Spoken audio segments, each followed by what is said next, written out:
Hi guys, how are you? Welcome to Shaurya और विवेक। और ये हमारा है थर्ड सेशन आज का। मतलब मैंने पिछले वाले सेशन में आपको इंपॉर्टेंट आर्टिकल्स करवाए थे कुछ। We had completed part 1, 2, 3, 4, 4A और आज हम पार्ट 5 से शुरू करने वाले हैं। अगर आपने पिछले का सेशन नहीं देखा है जल्दी से देख लीजिएगा उसको, और अगर आप न्यू है शौर्य और विवेक में तो जल्दी से सब्सक्राइब कर लीजिए और नोटिफिकेशन आइकन दबा दीजिए ताकि आपको सेशंस के बारे में पता लगता रहेगा। चलिए लेट्स कंटिन्यू। हम लोग शुरू करने वाले हैं पार्ट 5 से, important articles of the constitution. Part 5 जो यूनियन की बात करता है, जिसके अंदर हमारे एग्जीक्यूटिव, लेजिस्लेचर सब कुछ आता है। ये सब मैं आपको ऑलरेडी पार्ट्स वाले वीडियो में समझा चुकी हूँ, तो if you haven't seen it please go and watch it guys, it will be very helpful for you. Just a 13-minute video, और आप 2x पे करके भी देख सकते हो। आर्टिकल 52 जो जिसमें हमारे प्रेसिडेंट की बात करी गई है, of course very important. 53 executive power की बात करता है। 54 मतलब इनकी जो पावर होती है। 54 में भैया इलेक्शन किस तरह होता है प्रेसिडेंट का, और प्रेसिडेंट को इम्पीच मतलब रिमूवल, इम्पीचमेंट एक अलग ऑफिशियल वर्ड है रिमूवल का, तो ये रिमूव करने के लिए कौन से आर्टिकल में मेंशन्ड है, वो है 61 में। गाइस सारे आर्टिकल्स हम नहीं कर रहे हैं जो इंपॉर्टेंट है। वाइस प्रेसिडेंट के बारे में 63 में मेंशन्ड है, और वाइस प्रेसिडेंट ही हमारे काउंसिल ऑफ स्टेट्स मतलब राज्यसभा के चेयरमैन रहेंगे, ये आर्टिकल 64 में बताया गया है। उसके बाद प्रेसिडेंट के पास पार्डनिंग पावर्स होती हैं, मतलब डेथ पनिशमेंट और अलग टाइप की सारी जो पनिशमेंट्स है उनको माफ करने की पार्डनिंग पावर्स, तो वो आर्टिकल 72 में आती है, वेरी इंपॉर्टेंट। उसके बाद ये दोनों आर्टिकल बहुत ही ज्यादा इंपॉर्टेंट है। आर्टिकल 74 बात करता है कि प्रेसिडेंट को काम करने के लिए, एडवाइस के लिए एक काउंसिल ऑफ मिनिस्टर्स का ग्रुप रहेगा जो उनको कॉन्स्टेंटली एडवाइस करेगा, जिसके बिना वो नहीं काम कर सकते। और ये 75 में बताया गया है कि प्राइम मिनिस्टर जो होंगे, ठीक है, वो अपॉइंट होंगे प्रेसिडेंट द्वारा। तो प्राइम मिनिस्टर इलेक्ट नहीं होते हैं, प्राइम मिनिस्टर अपॉइंट होते हैं बाय द प्रेसिडेंट, ये आर्टिकल 75 में लिखा है। और इसी में एक और पॉइंट है जो बहुत इंपॉर्टेंट है कि जो एक काउंसिल ऑफ मिनिस्टर्स मेंशन करे गए आर्टिकल 74 में, ये कलेक्टिवली रिस्पॉन्सिबल होंगे लोकसभा को, ठीक है। तो इनको हमेशा अपनी मेजोरिटी प्रूव करनी पड़ेगी लोकसभा में कलेक्टिवली। बहुत ही ज्यादा इंपॉर्टेंट है ये दोनों आर्टिकल्स 74, 75। इसी पार्ट में कंटिन्यू करते हुए आर्टिकल 76 अटॉर्नी जनरल की बात करता है, जो अगेन एग्जीक्यूटिव का पार्ट है। एग्जीक्यूटिव में हमारे president, vice president, prime minister, council of ministers आते हैं, जिनके बारे में हमने बात करी, और अटॉर्नी जनरल भी आते हैं, तो ये इनके बारे में है जो हमारे लॉ ऑफिसर हैं। 79 में उसके बाद लेजिस्लेशन में जब आ जाएंगे तो पार्लियामेंट का कॉन्स्टिट्यूट होना 79 में बताया है। आर्टिकल 80 में बताया गया राज्यसभा की किस तरह कंपोज करा जाएगा, और 81 में लोकसभा के बारे में बताया। उसके बाद 83 में ये बताया है कि कौन सा हाउस जो पार्लियामेंट का, उनकी ड्यूरेशंस कितनी कितनी लंबी रहेंगी, पूरी डिटेल्स यहाँ दी हुई है। और स्पीकर्स और deputy speakers of the house of people मतलब लोकसभा के बारे में, जो उनके पीओ और डेप्यूटी स्पीकर है उसके बारे में 93 आर्टिकल में बताया गया है। उसके बाद आर्टिकल 105 में बात करी गई है प्रिविलेजेस की, मतलब जो मेंबर्स को सारे प्रिविलेजेस मिलते हैं, एक तो एमपीज को इंडिविजुअली भी मिलते हैं और पूरे हाउस को भी प्रिविलेजेस मिलते हैं, वो सारे आर्टिकल 105 में मेंशन हैं। आगे बढ़ते हुए पार्लियामेंट में टुवर्ड्स लिटिल बजट, आर्टिकल 110 में मनी बिल के बारे में बताया गया है, मतलब पूरी डेफिनेशन की क्या बिल मनी बिल माना जा सकता है, वो प्रॉपर पॉइंटर्स दिए हैं आर्टिकल 110 में। उसके बाद बजट, जिसको ऑफिशियली बोला जाता है एनुअल फाइनेंशियल स्टेटमेंट। बजट तो एक लेमैन टर्म है, तो ऑफिशियली उसको एएफएस बोला जाता है, और ये आपका दिया हुआ है आर्टिकल 112 में। उसके बाद बजट को ही पास करने के लिए अप्रोप्रिएशन बिल लाए जाते हैं, जिससे हमको अप्रूवल मिलता है कि हम इतना पैसा खर्च कर सकते हैं, ये आर्टिकल 114 में करा गया है। उसके बाद हमारे प्रेसिडेंट के पास कुछ पावर्स हैं, अगर पार्लियामेंट सेशन में नहीं बैठा है तो वो ऑर्डिनेंस, टेम्पररी लॉज बना सकते हैं, जो आर्टिकल 1, 2, 3 में, वेरी इंपॉर्टेंट पावर। आर्टिकल 136, अब ये हम सुप्रीम कोर्ट में आ गए, जुडिशरी। गाइस जो मैंने पार्ट्स वाला वीडियो बनाया था उसमें मैंने आपको बताया था कि सुप्रीम कोर्ट भी यूनियन का पार्ट है। सुप्रीम कोर्ट के पास भी बड़ी सारी पावर्स हैं, उसमें से एक है आर्टिकल 136 की स्पेशल लीव फॉर अपील, जिसमें सुप्रीम कोर्ट के पास किसी स्पेशल अपील से हम कोई भी केस लेके जा सकते हैं, तो वो पावर आ गई आपकी आर्टिकल 136 में।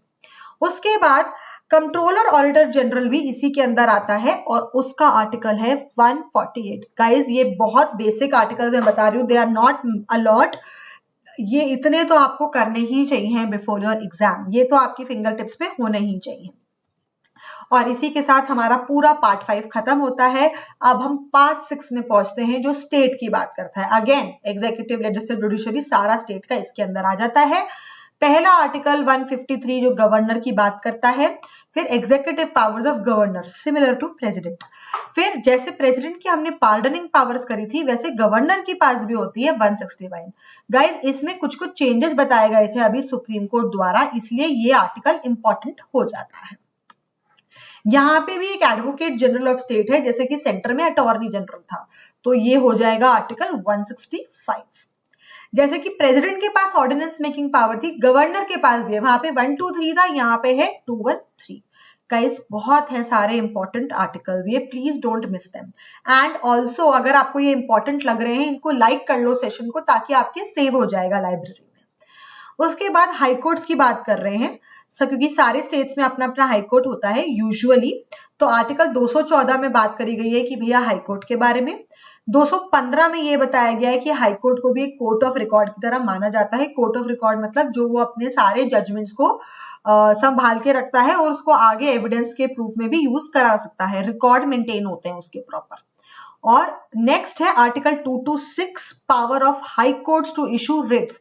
जैसे हमने किया था सुप्रीम कोर्ट की पावर्स है रिट इशू करने की आर्टिकल 32 में फंडामेंटल राइट्स में, वैसे ही हाई कोर्ट को भी पावर दी गई है 226 आर्टिकल के थ्रू कि वो भी रिट्स इशू कर सकती है, सेम 5 रिट्स। पार्ट 6 खत्म होता है। पार्ट 7 मैंने आपको बताया था कि क्या हुआ था उसके साथ, अगर आपको नहीं पता है तो go and watch the parts वाला वीडियो, वो फर्स्ट वीडियो है। सेकंड वीडियो मैंने बनाया था इंपॉर्टेंट आर्टिकल्स का ही, और उसके बाद ये थर्ड वीडियो है जिसमें मैं इंपॉर्टेंट आर्टिकल्स कंटिन्यू कर रही हूँ। पार्ट 8 जो यूनियन टेरिटरीज की बात कर रहा है, इसमें सबसे इंपॉर्टेंट आर्टिकल आ जाएगा दिल्ली वाला, जो स्पेशल प्रोविजंस बनाए गए 239 AA, जो स्पेशल प्रोविजंस दिल्ली के रिस्पेक्ट में बनाए गए।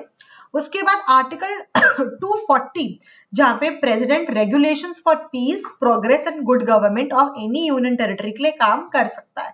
मतलब कि यूटी अच्छे से चले, अच्छे से पीसफुली चले, उसके लिए जो भी रूल रेगुलेशन बनाने हैं वो प्रेसिडेंट बनाएगा, क्योंकि यूनियन टेरिटरी प्रेसिडेंट के कमांड में होती है। और ये हुआ हमारा part 8। Next very important is part 9। Guys आपने देखा होगा शुरू की स्लाइड्स बड़ी हैवी थी, बड़े सारे आर्टिकल थे, आप कम कम हो जाएंगे। पार्ट 9 पंचायत पे आते हैं, जो एक सिंगल आर्टिकल है 243, लेकिन 243 शुरू होके ABCDO तक चलता है। तो इसमें से सारे नहीं करने, A में आपके ग्राम सभा के बारे में मेंशन्ड है, B में आपके पंचायत के बारे में मेंशन्ड है, 243I में फाइनेंस कमीशन के बारे में मेंशन्ड है, स्टेट लेवल पे जो बनेगा, और K इलेक्शंस टू पंचायत कैसे होंगे, जो स्टेट इलेक्शन कमीशन करता है। तो A, B, I और K ये मेरे हिसाब से इंपॉर्टेंट है पंचायत के लिए, आपको इतने तो पता होने ही चाहिए। गाइज अगर इसके आउट ऑफ आता है ऑफकोर्स तो फिर आपने अगर नहीं पढ़ा है, लेकिन अगर आप इतना भी पढ़ के जाओगे तो आपको एलिमिनेशन में जरूर हेल्प करेगा, ठीक है। और दिस इज एटलीस्ट बेटर अगर आप सारे आर्टिकल्स नहीं याद कर सकते हो, विच इज ह्यूमनली इम्पॉसिबल, ठीक है, तो एटलीस्ट इतने तो कर ही लो। उसके बाद पार्ट 10, पार्ट 9 हो गया, पार्ट 10 करते हैं, जो अगेन आर्टिकल 243 ही है। तो O के बाद P आता है, वहां से लेके ZG तक हमारा म्युनिसिपैलिटी के अंदर रहता है। सारे नहीं करने, इसमें से अगेन मैं सिर्फ एक ही आर्टिकल करने को बोल रही हूँ, 243Y, जो फाइनेंस कमीशन की बात करता है। देखिए यहाँ पे I बात कर रहा था, यहाँ पे Y बात कर रहा है, तो म्युनिसिपैलिटी की अलग फाइनेंस कमीशन गवर्नर बिठा सकता है, बना सकता है, या फिर स्पेसिफिक एक्चुअली क्या होता है, स्टेट में तो एक ही बनता है, लेकिन उसको वो ड्यूटी देनी पड़ती है कि आप इनका फाइनेंस देखो, इस तरह। तो पंचायत का इसलिए अलग करा हुआ है, इसका अलग करा हुआ है। आगे देखते हैं पार्ट 11 और पार्ट 12। जो सेंटर और स्टेट रिलेशंस की ही बात करता है। पहले लेजिस्लेटिव भी आते हैं, एडमिनिस्ट्रेटिव रिलेशंस भी आते हैं, फिर फाइनेंशियल भी आते हैं। सो ये हमारे आर्टिकल्स यहाँ से यहाँ तक है, ये मैं बस आपको एक आइडिया देने के लिए है। इसके अंदर इंपॉर्टेंट है 266 गाइस, जो कंसोलिडेटेड फंड ऑफ इंडिया और पब्लिक अकाउंट फंड की बात करता है, जो हमारे दो फंड्स हैं, टोटल 3 है, और थर्ड है आर्टिकल 267 जो कंटिंजेंसी फंड की बात करता है, कंटिंजेंसी फंड जो प्रेसिडेंट के पास रहता है। उसके बाद एक बहुत ही इंपॉर्टेंट कॉन्स्टिट्यूशनल बॉडी 280 जिसमें फाइनेंस कमीशन, सेंट्रल लेवल की फाइनेंस कमीशन जो हर 5 साल में प्रेसिडेंट अपॉइंट करते हैं, वो इस आर्टिकल में आती है। फिर 300A, ये तो हम सबको पता है, राइट टू प्रॉपर्टी, जो एक पहले फंडामेंटल राइट था, आर्टिकल 31 था, डिलीट हो गया, अब यहाँ पे आ गया है। पार्ट 13 एंड 14 जो ट्रेड और कॉमर्स की बात करता है with in the country. So article 301 freedom रखता है ट्रेड की, कि भैया सारे स्टेट्स को अलाउड है कि वो कहीं भी अपना ट्रेड कॉमर्स कर सकते हैं विद सम कंडीशंस। और जो कंडीशंस हैं आर्टिकल 302 में, पार्लियामेंट को पावर दी गई है कि आप अगर कोई रोक टोक करना चाहते हैं ट्रेड कॉमर्स में पब्लिक के हित में और कि सब कुछ पीसफुली चले, उसी के हिसाब से वो आर्टिकल 302 में आता है। और एक बहुत इंपॉर्टेंट आर्टिकल 312 जो ऑल इंडिया सर्विसेज है हमारी कंट्री में, 3 ऑल इंडिया सर्विसेज हैं, आपको पता होनी चाहिए वो 3 कौन सी हैं। आर्टिकल 312 में उनके बारे में जिक्र किया गया है। ओके, अब देख रहे हैं आप कम कम हो गया है, शुरू में काफी हैवी था। चलिए नेक्स्ट पार्ट 14A और पार्ट 15, मतलब 14A में ट्रिब्यूनल्स के बारे में मेंशन्ड है और 15 में इलेक्शंस के बारे में मेंशन्ड है। तो ट्रिब्यूनल्स का इंपॉर्टेंट आर्टिकल है 323A, वैसे तो इसमें 2 ही आर्टिकल है, 323A और 323B, तो इसमें A ज्यादा इंपॉर्टेंट है जो ट्रिब्यूनल्स की बात करता है, और 324 इलेक्शन कमीशन की बात करता है कि भैया इलेक्शंस करवाने के लिए एक इलेक्शन कमीशन बॉडी बनेगी, तो वो आती है 324 में। Guys, these articles are very important. Please like the session and save it for future. आपको रिवीजन में हेल्प करेगा, और अगर आपने सब्सक्राइब नहीं किया है तो जल्दी से करो। चलिए पार्ट 16 अब बस खत्म ही होने वाला है। Part 16 special provision. अब ये कुछ कम्युनिटीज के लिए हमने स्पेशल प्रोविजंस बना रखे हैं।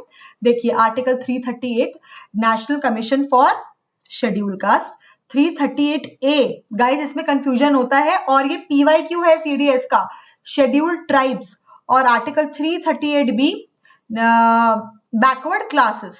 तो B, यहाँ पे B आ रहा है, B से बैकवर्ड क्लास, तो ये शायद इजी हो जाए आपके लिए याद करने के लिए।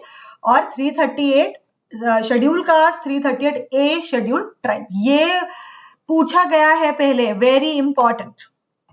Next part 17 official language. Article 343 बात करता है कि हमारे कंट्री में कौन सी, सेंटर पे कौन सी ऑफिशियल लैंग्वेजेस रहेंगी। 348 बताता है कि भैया हमारा judiciary, high court, supreme court कौन सी लैंग्वेजेस को यूज करेगा।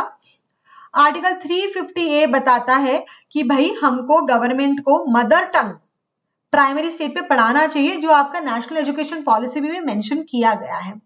आर्टिकल 350B से भाई हम एक स्पेशल ऑफिसर अपॉइंट करेंगे, कॉन्स्टिट्यूशनल है कि लिंग्विस्टिक माइनॉरिटीज, मतलब जिनकी लैंग्वेज माइनॉरिटी में है, ठीक है, उनको उनके उद्धार के लिए, उनके लिए वेलफेयर और पॉलिसीज के लिए हम एक बंदा अपॉइंट करेंगे। और आर्टिकल 351 जो डायरेक्शंस देता है कि हिंदी लैंग्वेज की डेवलपमेंट और ज्यादा की जाए, तो वो आर्टिकल 351 में बताया गया है। वेरी इंपॉर्टेंट, ये तो हम सबको ही पता है, इसमें तो कोई दो राह ही नहीं है। इमरजेंसी पार्ट 18 बहुत ज्यादा इंपॉर्टेंट पार्ट भी पता होना चाहिए, और ये तीनों आर्टिकल्स कि भाई national emergency, state emergency, financial emergency. Financial emergency एक भी बार नहीं लगी है हमारी कंट्री में। 352 की जो नेशनल इमरजेंसी है ये अभी तक 3 बार लग चुकी है, और 356 तो काफी बार बहुत सारे स्टेट्स में लग चुकी है, जिसको प्रेसिडेंट रूल भी बोला जाता है। उसके बाद I am coming to part 20 amendment. सिर्फ एक आर्टिकल है, आर्टिकल 368, जिससे पार्लियामेंट के पास पावर है कि वो अमेंड कर सकती है कॉन्स्टिट्यूशन को स्पेशल मेजोरिटी से। उसके बाद पार्ट 21 स्पेशल प्रोविजंस जहां पे पहले 370 भी था जम्मू कश्मीर वाला, वो हट चुका है, और 371 में हमने कुछ कुछ स्टेट्स के कुछ कुछ एरियाज के लिए और उनके स्पेशल कंडीशंस के लिए हमने उनको कुछ कुछ डिफरेंट, मतलब बाकी स्टेट से थोड़ा डिफरेंट प्रोविजंस दिए हैं। ये देखिए, इसमें नागा, असम, मणिपुर, आंध्रा, सिक्किम, अरुणाचल, गोवा सब दिया है। अब गाइस मेरे को पता है ये सारे टफ हो जाएंगे, तो एटलीस्ट इसमें से एक दो कर लो, अगर आता है तो आपको एलिमिनेशन में हेल्प करता है। बट ओवरऑल इसका क्वेश्चन आना थोड़ा सा रेयर है, बहुत रेयर इसके क्वेश्चंस आते हैं, बट अगर आ गया तो फिर दुख होता है कि यार डायरेक्ट पूछा और हमें आता नहीं है। तो एटलीस्ट 2-3 कर लो, ठीक है। मैंने आपको सारे दे दिए हैं कि सबसे पहला 371 महाराष्ट्र गुजरात के साथ, ए नागा, बी असम, सी मणिपुर, ऐसा। अभी जैसे ये हो गया आपका आंध्र प्रदेश में 2 हो गए, डी और ई 2 हैं, ऐसा करके। सिक्किम, अरुणाचल, गोवा, तो और लास्ट है 371 जी। ये हुए हमारे कुछ स्पेशल प्रोविजंस वाले, और इसी के साथ हमारे सारे इंपॉर्टेंट आर्टिकल्स खत्म हुए। गाइस मैंने जितना हो सकता है उतना कंसाइज करने की कोशिश की है। अगर इसके अलावा भी आपको लगता है मैंने कुछ इंपॉर्टेंट आर्टिकल्स मिस करे हैं तो आप उसको कमेंट सेक्शन में जरूर बताइए, I will add on to it. और अगर इसके अलावा आपको जो भी लग रहा है इंपॉर्टेंट, डेफिनेटली आप वो भी पढ़िए, कोई प्रॉब्लम नहीं है। And I hope you like the video. Please let me know in the comment section आपको इस तरह के और कौन से टॉपिक पे वीडियोस चाहिए, and please like and subscribe to our channel. Thank you so much. जय हिंद।